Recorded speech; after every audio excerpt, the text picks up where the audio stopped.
ছয়টি বিষয়ে সতর্ক না হলে কঠিন বিপদ। ১. মরা মানুষের আত্মা আপনার সামনে ঘুরে বেড়াচ্ছে। এমন কিছু দেখলে ভয় পাবেন না, আয়াতুল কুরসি পড়বেন, কারণ জিনেরা মৃত মানুষের ছদ্মবেশ নিয়ে ঘুরে বেড়ায়। ২. রাতে আয়না দেখবেন না, কারণ রাতে আয়নার মধ্যে জিন প্রবেশ করে, যে কোনো বিপদ হতে পারে। ৩. যদি রাতে আপনি মিষ্টি জাতীয় কোনো কিছু খান, পিঠা অথবা মিষ্টি, তাহলে বিড়াল অথবা সাপ যদি আপনার সামনে পড়ে তাদেরকে কিছু একটা অংশ দিন, কারণ জিন বিড়াল এবং সাপের রূপ ধারণ করতে পারে।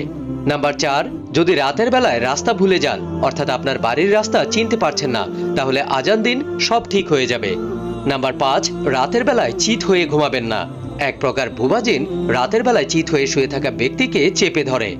৬ নাম্বার, রাতের বেলা একা একা কোথাও বের হবেন না, কারণ একা থাকলে রাস্তায় বা আপনার সাথে থাকা জিন আপনার অনেক বড় ক্ষতি করতে পারে। ভিডিওটি অনেক শেয়ার করুন যেন অন্যদের কাজে লাগে।